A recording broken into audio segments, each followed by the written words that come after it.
తిరిగి BCN news కి స్వాగతం. పాలకొల్లులో జరిగిన మన రైతు మన రామానాయుడు కార్యక్రమంలో భాగంగా నగర పరిధిలోని 18, 23 వార్డులు పెదగరువు, అగరు, పూలపల్లి గ్రామాల్లో పలు అభివృద్ది కార్యక్రమాలకు మంత్రి నిమ్మల రామానాయుడు కూటమి నాయకులతో కలిసి శంకుస్థాపన చేశారు. 3,34,00,000 రూపాయలతో పలు అభివృద్ది పనులకు శంకుస్థాపన అనంతరం మంత్రి నిమ్మల మీడియాతో మాట్లాడారు.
పెదగరువుకి సంబంధించినటువంటి గర్భ ఛానల్ అంటే అక్కడ ఏదైతే పెదగరువు అంటే అంతా ఎస్సీ సామాజిక వర్గం. ఆ ఎస్సీ సామాజిక వర్గం అంతా కూడా వాళ్ళ బరిల్ గ్రౌండ్కి వెళ్ళడానికి, ఆ పెట్టి మోసుకెళ్ళడానికి నలుగురు కూడా వెళ్ళేటువంటి మార్గం లేదు. మీరు గ్రావెల్ రోడ్ వేయాలని వారు కోరిన మీదట 18 లక్షల రూపాయలు ఆ ఎస్సీలకి, దళితులకి మరి అక్కడ గ్రావెల్ రోడ్డుని ఈరోజు మనం శాంక్షన్ చేసి శంకుస్థాపన చేశాం. అదేవిధంగా మరి ఏదైతే 18వ వార్డులో దిగమర్రు ఛానల్ దగ్గర 77 లక్షల తోటి ఈరోజు అక్కడ ఒక సీసీ వాళ్ళు నిర్మాణం కూడా అక్కడ మనం ఈరోజు శంకుస్థాపన చేసుకోవడం జరిగింది.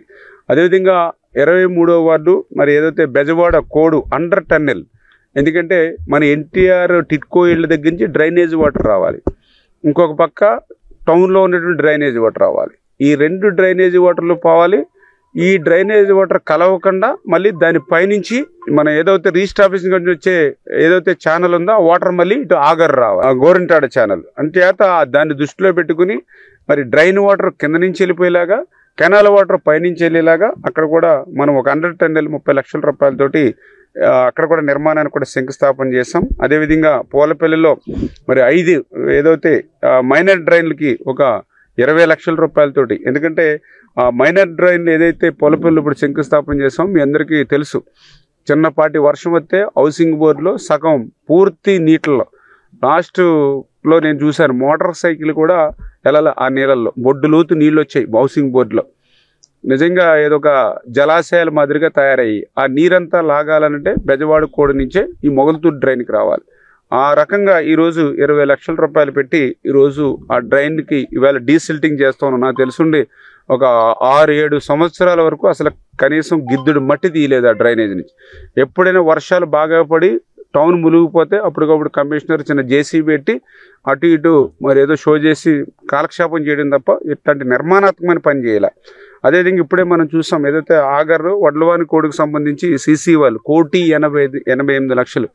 ఎందుకంటే ఇప్పుడు ఏదైతే గతంలో కూడా కనీసం నడవడానికి కూడా వీలు లేదు, అటువంటిది కష్టపడి ఆ రోజు దగ్గర మరి కోట్ల రూపాయలు పెట్టి ఇక్కడే నేను బీటీ రోడ్ వేసాం. ఈ రోడ్ వేసిన తర్వాత ఏదైతే మల్లవరం, వెలివిలి, అదేవిధంగా మన ఆగర్తిపాలెం, చిన్నపేట, మన ఆగర్తిపాలెం ఊరు అంతా కూడా ఇటు షార్ట్ కట్ అయింది పాలకొల్లు రావడానికి, చాలా ఉపయోగపడే రోడ్డు అయింది. కానీ ఈ రోడ్డుకి కోడ్ ఉండడం వల్ల ఈ రోడ్డు అంతా కూడా దిగిపోతుంది. ఇప్పుడే మీరు చూశారు సగం అండ జారిపోయినటువంటి పరిస్థితి, ఎందుకంటే డ్రైన్ తవ్వినప్పుడు. అందుకనే దీనికి ఒక సీసీ వాల్ నిర్మాణం చేస్తే ఈ రోడ్డు పటిష్టంగా ఉంటుందని 1,88 లక్షల రూపాయలతోటి ఇవాళ సీసీ వాల్ నిర్మాణానికి పురమాయించాం. ఆ సీసీ వాళ్ళు కూడా ఇప్పుడే నేను అధికారులతో కూడా మాట్లాడి మనం చేసే ప్రతి పని, మనం ఖర్చు పెట్టి ప్రతి రూపాయి కూడా ప్రజలకు ఉపయోగపడాలని చెప్పాం.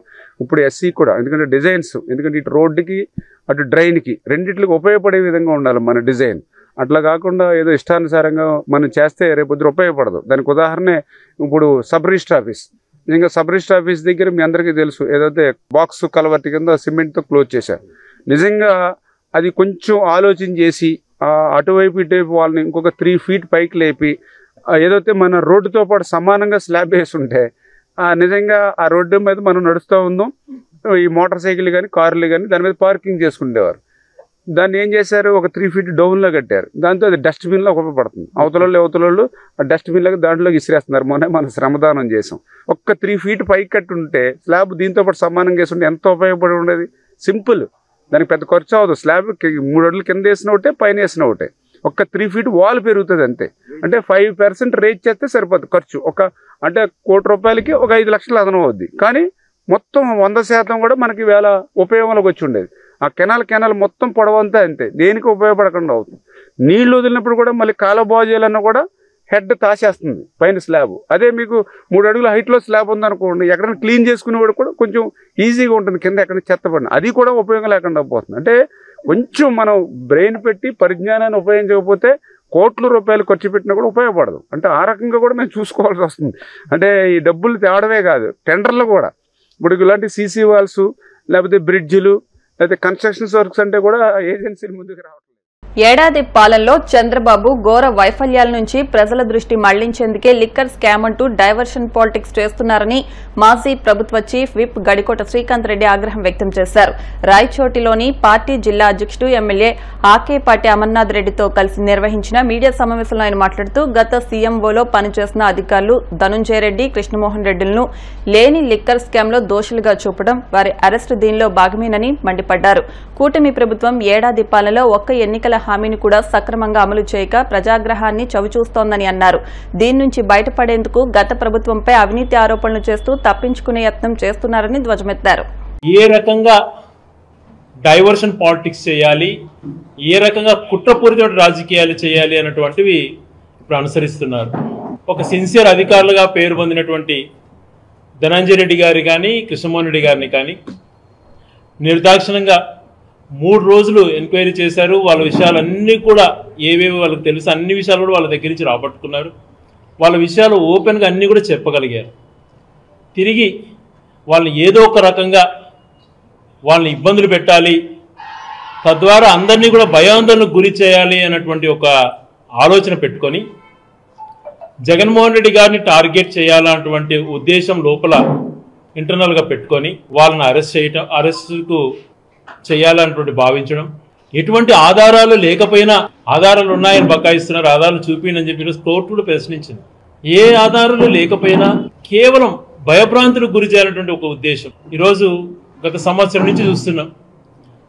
మాట్లాడితే లిక్కర్ స్కామ్ అంటారు. ఏంటి లిక్కర్ స్కామ్? మేనిఫెస్టోలో చెప్పిన విధంగా జగన్మోహన్ రెడ్డి గారు ఏదైతే ప్రజలు మద్యానికి బానిసలు కాకుండా ఆ కుటుంబాలు బాగుండాలన్న ఉద్దేశం పెట్టుకొని కొద్దిగా ప్రైసెస్ పెంచితే ఆర్థిక పరంగా దాన్ని కొనుగోలు చేయకుండా కుటుంబానికి పోషించుకునే విధంగా ఆ డబ్బుని వాళ్ళు సేవ్ చేసుకొని వాళ్ళ కుటుంబాలు బాగుపడతాయి, ఆ వ్యసనాలకు గురి కాకుండా ఉంటారు అన్నటువంటి ఆలోచన చేస్తే ఒక సీనియర్ నేత, దేశంలోని నేను సీనియర్ నేతను, అత్యంత సీనియర్ ముఖ్యమంత్రిని, దేశంలో నాకన్నా సీనియర్ లీడర్ అని చెప్పేటువంటి చంద్రబాబు నాయుడు గారు ఎన్నికల ముందరన మందుపాడు చేతిలో పెట్టుకొని తమ్ముళ్ళు మీకు మంచి మందుని ఇస్తాను అన్నటువంటి మాట చెప్పడం ఆశ్చర్యాన్ని కలుగజేసింది. ప్రజల యొక్క వీక్నెస్ని క్యాచ్ చేసుకోవాలనుకున్నాడో లేకపోతే సంసారాలు పాడు చేయాలనుకున్నాడో ప్రజలపైన కక్ష కట్టాడో తెలియదు. కానీ గతంలో ఏ రాజకీయ నాయకుడైనా కూడా మీకు మంచి విద్యనిస్తాం లేదా మీకు మంచి ఆరోగ్యాన్ని అందజేస్తాం అన్నటువంటి విషయాలు చెప్పినటువంటి మనం చూసాం. కానీ బహిరంగ సభలలో నిసిగ్గుగా మహిళలు ఉంటారు అందరూ ఉంటారని ఆలోచన చేయకుండా మందు చేత ఇలా పట్టుకొని మీకు మందు అందజేస్తాను అని చేతులు ఊపి చెప్పినటువంటి పరిస్థితి చూసి నిజంగా ఆశ్చర్యం వేసింది. తర్వాత ప్రజలు మ్యాండేట్ ఇచ్చిన తర్వాత మంచి ఆలోచనలు తనకు వస్తాయి అనుకుంటే గతంలో జగన్మోహన్ రెడ్డి గారు ఏదైతే కన్జంప్షన్ తగ్గించి రాష్ట్ర ఆదాయాన్ని పెంచాడు, మరి ఈ రోజు తీసుకుంటే కన్జంప్షన్ పెంచాడు. ప్రజలకు ఎక్కువగా బెల్ట్ షాపులు ఇష్టానుసారం ఓపెన్ చేసి ఇష్టానుసారం తాగండి అన్నాడు. రాష్ట్ర ఆదాయం చూస్తే తగ్గింది. ఏ రకంగా భావించాలి? సంవత్సర కాలం అయిపోయింది తన ప్రమాణ స్వీకారం చేసి హామీలు నెరవేర్చలేక ఈరోజు అత్యద్భుతమైనటువంటి సృష్టిస్తానని మాట్లాడించినటువంటి చంద్రబాబు నాయుడు గారు నేను విజనరీ అని చెప్పేటువంటి వ్యక్తి ఏ రకంగా చూసినా రాష్ట్ర ఆదాయం పడిపోయింది, జిఎస్టీ ఆదాయాలు తగ్గిపోయినాయి, సర్వీస్ ట్యాక్సెస్ తగ్గిపోయింది, అదే రిజిస్ట్రేషన్ ఛార్జెస్కి ఏదైతే ప్రభుత్వానికి ఆదాయం రావాలో అది తగ్గిపోయింది. అన్ని రకాల ఆదాయాలు తగ్గిపోయి సమాధానం చెప్పుకోలేక తిరిగి దానిని ఏదో మభ్యపెట్టే విధంగా చేసుకుంటూ టార్గెట్ చేస్తూ జగన్మోహన్ రెడ్డి గారిని పదే పదే టార్గెట్ చేస్తూ గతంలో పరిపాలన చేసిన ప్రభుత్వం వల్ల జరిగింది అని అంటాడు. మరి నువ్వు ప్రమాణ స్వీకారం 2014 నుంచి 19 ముఖ్యమంత్రిగా ఉండి 2019లో నువ్వు దిగిపోయే సమయానికి ఈనాడు పత్రికే రాసింది. కేవలం ఖజానాలో 100 కోట్లు మాత్రమే ఉన్నాయి, ఖజానా ఏమీ లేదు, ఖాళీ అయిపోయింది అని చెప్పి. అంబేద్కర్ కోనసీమ జిల్లా అమలాపురం నియోజకవర్గ వైసీపీ ఇన్ఛార్జ్ పినిపే శ్రీకాంత్ కూటమి ప్రభుత్వంపై మండిపడ్డారు. ఐఏఎస్ అధికారి ధనుంజయ రెడ్డి, కృష్ణమోహన్ అరెస్టులను ఆయన తీవ్రంగా ఖండించారు. కూటమి ప్రభుత్వం ఏర్పడి సంవత్సర కాలం అవుతున్నా ఇచ్చిన హామీలను అమలు చేయకుండా ప్రతి నెల ఒకరిని టార్గెట్ చేసి అరెస్టులు చేస్తున్నారని విమర్శించారు. రెడ్ బుక్ లో పేర్లు రాసుకుని ఒక్కొక్కరిని అరెస్టు చేస్తూ రెడ్ బుక్ రాజ్యాంగాన్ని అమలు చేస్తున్నారన్నారు. కూటమి ప్రభుత్వం తన విధానాన్ని మార్చుకుని ప్రజలకు ఇచ్చిన హామీలను అమలు చేయాలని చెప్పారు. మాజీ ఐఏఎస్ అధికారి ధనంజయ రెడ్డి గారిని, ఇంకొక ప్రభుత్వ అధికారి కృష్ణమోహన్ గారిని అరెస్ట్ చేశారని తెలుస్తుంది. దీన్నైతే మేము చాలా తీవ్రంగా ఖండిస్తున్నాము. సంవత్సరం అయ్యింది కూటమి ప్రభుత్వం పాలనలోకి వచ్చి. ఈ సంవత్సరంలో వాళ్ళు సూపర్ 6 అన్నారు, లేకపోతే ఇంకేదో పథకాలని చెప్పారు. ఏ ఒక్క పథకము కూడా ఇచ్చిన దాఖలాలు లేవు. అభివృద్ధి అంటున్నారు, అభివృద్ధి కూడా ఏం కనిపించట్లేదు. వాళ్ళు ఇవన్నీ సూపర్ 6 అమలు చేయకుండా ప్రజలకు ఏమిస్తున్నా, ఏమి వాగ్దానాలు చేశారో ఏమీ కూడా నెరవేర్చకుండా ప్రతి నెల ఒక్కొక్కరిని టార్గెట్ చేసి ఇలా అరెస్టులు చేసి ఇలా కక్షాపూరిత రాజకీయాలు చేయడం ప్రజలందరూ గమనిస్తున్నారు. ఎక్కడి దాకా ఎందుకు, నా దాకా కూడా నన్ను కూడా ఎటువంటి సంబంధం లేని కేసులో ఇరికించి మరి నన్నే అంత ఇబ్బంది పెట్టారు. అలాగే అందరినీ కూడా మరి రెడ్ బుక్లో పేర్లు రాసుకుని ఈ రెడ్ బుక్ రాజ్యాంగాన్ని మరి నడుపుతున్న సంగతి ప్రజలందరూ గమనిస్తున్నారు. దీన్నైతే మేము చాలా తీవ్రంగా ఖండిస్తున్నాము. కూటమి తన వైఖరి మార్చుకుని ప్రజలకు ఇచ్చిన వాగ్దానాలన్నీ నెరవేర్చాలని మేము కోరుతున్నాము. సూపర్ 6 అన్నారు, ఇప్పుడు సూపర్ 6 కాదు కదా, ఏ ఒక్క పథకం కూడా దాంట్లో అమలు చేసింది లేదు. దీన్నైతే తీవ్రంగా ఖండిస్తున్నాం. ఇప్పటికైనా కూడా ఇలాంటి అక్రమ అరెస్టులు, ఎటువంటి సాక్ష్యాధారాలు లేకుండా చేస్తున్న ఇటువంటి అరెస్టులు మానుకుని ప్రజలకు ఇచ్చిన వాగ్దానాలపైన ఫోకస్ పెట్టి ప్రజలకు ఇచ్చిన వాగ్దానాలు నెరవేర్చాలని మేము ఈ సందర్భంగా కోరుకుంటున్నాం. వార్తలు ముగించే ముందు ముఖ్య అంశాలు మరొకసారి. కర్నూలు జిల్లా కల్లూరు అర్బన్లోని వార్డులపై వరాల జల్లు కురిపించిన ముఖ్యమంత్రి నారా చంద్రబాబు నాయుడు. 2047 వికసిత్ భారత్ లక్ష్యాన్ని ఆంధ్రప్రదేశ్ అందుకోవడానికి తోడ్పాటు ఇవ్వాలని ప్రధాని కోరిన మంత్రి నారా లోకేష్. గుంటూరు ఛానల్ విస్తీర్ణ పనులను త్వరగా ప్రారంభించాలని అధికారులను ఆదేశించిన కేంద్ర మంత్రి పెమ్మసాని చంద్రశేఖర్. పాలకొల్లులో 3,34,00,000 రూపాయలతో పలు అభివృద్ధి కార్యక్రమాలకు శంకుస్థాపన చేసిన మంత్రి నిమ్మల రామానాయుడు.